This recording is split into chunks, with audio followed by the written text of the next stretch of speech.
And to talk to us more about scooters, we have with us Jan Hendrik Jurgens, who is the founder of Komunitas Skuter Elektris, or KSE Indonesia. Hello. Hello, Thanks so much for having coming. me. Thank you for coming. All right, now just now we understand a bit about scooters. Perhaps you can explain to us a little bit more about what it is? Yes, of course. So scooters is actually an Indonesian term. It stands for Skuter Elektris, which means in English electric scooter or e-scooter. What is special about the term scooters is that people in Indonesia invented this term this year. It's a brand new term actually, and it really just stands for electric kick scooters. So people usually don't confuse it, don't get confused if people hear the term scooters with electric bicycles or electric motorbikes. So it's pretty clear that people are talking about electric kick scooters if they hear the term scooters. Now, you're trying to promote scooters in order to promote a more greener, more environmentally friendly way to commute on a daily basis. True. How can scooters help with that? Yeah. Well, at the first glance, the answer is actually quite obvious because scooters are propelled 100% with electricity. That means they're fumeless, they're noiseless. So if you have such a vehicle on the road next to your motorbike, you feel certainly more comfortable. Also, the rider, him or herself, feels more comfortable because of that. Additionally, scooters are usually very small, much smaller than bicycles or definitely smaller than motorbikes. So if more people are using scooters, then you have less traffic jam, you have less issues with a limited parking place.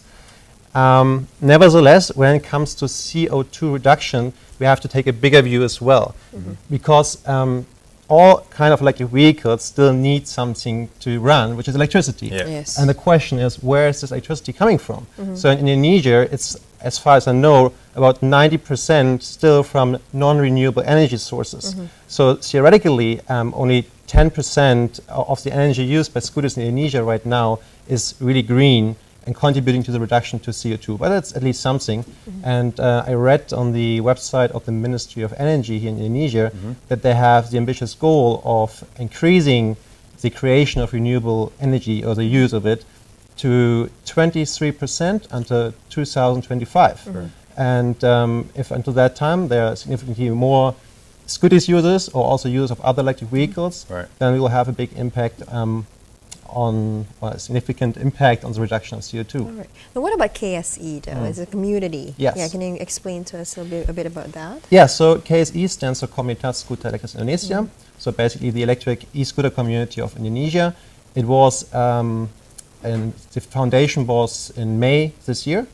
And the inspiration came actually from a similar community from Singapore, where scooters are already very popular. We have about 20,000 scooters users there already. And the main goal, as you guys already mentioned, of KSE Indonesia is to promote scooters on a non-profit basis. So it's basically a neutral discussion platform. And it's open for everybody who is somehow involved in scooters. So users, sellers, in the future also local governments or the national government when it comes to implementing new regulations. Okay. Now, Henry, for a city like Jakarta, which is very hectic, there's a lot of cars, buses. I mean, do you see it viable that electric scooters that you can get around the city with, scooters that are very, quite frail, maybe? That's a very good question. Yeah, right. And Jakarta is a special case indeed. There are different kind of scooters, right? There are very small ones, there are bigger ones, there are those with good suspension and so on. So if we look at the medium-sized ones or bigger ones, they're definitely suitable for Jakarta as well, because they can even go through wet roads because they're usually water resistant. They can go through holes as long as they're not extremely big or deep, of course. And safety is also an important issue when it comes to cities like Jakarta, right? So the advantage of scooters is that you're usually standing on them while you're riding them. In this way, you have a much better overview over the traffic. You can look over the cars, usually, over the motorbikes, and you see any dangerous situations earlier than other participants of the inside the traffic on the roads. Okay. Now, how about in other cities? You were mentioning that scooter is already booming in Singapore. Yes. Is the government, is it completely legal to use it in any roads, or is there any regulations in Singapore? What's it like there using scooters? There, as I said, there's also a similar community like KSE Indonesia, and they started to promote scooters about 4 years ago, if I'm not wrong.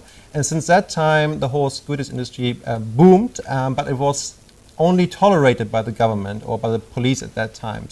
So they just thought like, well, it's not harmful, it's a nice thing, so they didn't enforce the law against scooties users and tolerated them everywhere on the pedestrian walks, bicycle lanes, and streets. But now, since there are already so many scooties users, the government had to react.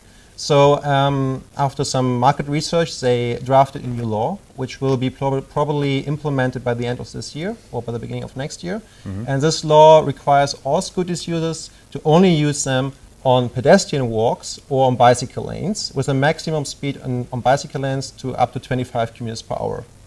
What about Indonesia now? How is the government supporting scooties here in Indonesia? Unfortunately, honestly, the government is not really interested in this topic yet. So it's also part of our work to motivate them to do something about it and to implement positive regulations. So far, they are at least just tolerating basically scooties. So, but they're aware they're scooties. They are aware that they are scooties, and they compare with electric bicycles, with hoverboards and so on. And they don't treat scooties like petrol vehicles, like motorbikes, for example. So the police is not enforcing, as far as we experienced, any registration laws or driving license laws or even helmet laws towards scooties users, which is overall positive, I guess. It's a positive sign. Okay. But the legal environment is still very unclear in Indonesia. Also, when it comes to the import of scooties, like customs authorities often don't know how to categorize them, which is difficult for the dealers here. Right, but are they already being sold here in Jakarta, scooties? Yes. Or Indonesia, sorry. Yes. Unfortunately, there are no specialized scooty stores yet, as far as we know. But there are a few stores which are already selling different kind of scooties, but together with other stuff like petrol, scooters, hoverboards, and so on. Besides that, people can order scooties online through big online platforms like Alibaba or Lazada. Yeah. There, the problem is that you don't have a professional after-sales service. And there's a new company coming up, which is called Skutis Corporation, actually from Singapore. And they are specialized in scooties. And they actually just recently started to sell online, and they want to open a shop on Bali next year. That's great. Well, actually, we have the scooties in the studio right now. So maybe you can give us a little demonstration? Or insights about it. Show us the features a little bit. All right. Yeah. Okay. Of course. Okay, so this model is called Anoa scooties, like the animal on Sulawesi, a small buffalo. As most scooties, it has its motor around the back wheel. And this is a 500 watts motor, which is already quite strong. And it uses a lithium battery, which has 48 volts and 18.2 ampere hours, which is also very strong. Right. So it lasts theoretically until 70 kilometers before you have to recharge it. And you can just recharge this scooties as most other scooties with a normal 220 volts wall socket. So like at night, for example, when you came back from work. And there's also brakes with the lights at the end of it? Yes, it has two brakes, a drum brake at the end, braking lights, which makes it safer. Okay. And disc brakes in front. Also a front light, a quite strong one. We have a horn. Great. Yeah, that's very useful in Jakarta. Exactly. And this one also comes with an accessory for phone holders, so you can use GPS or combine it with Bluetooth, and you can even phone while you're riding it or listen to music. Right. And this one is also an off-road model, so it has 10 inches pneumatic tires. Okay. And it has oil suspension over here, which is actually patented. Okay, that's great. And yeah, you see, it's very stable. Wow. Can carry up to 200 kilograms, so even heavy persons, tall persons can safely ride this kind of scooties. Okay.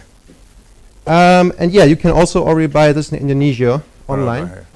All right. So in the near future, we can see a lot of people here commuting back with that. and forth. Yes, our community is very convinced by that. Okay. All right. Well, Henry, thank you so much. It was very delightful. And thank you very much. We're hoping for scooties to come into Indonesia to solve the you. traffic problem. Thank you so much, Henry.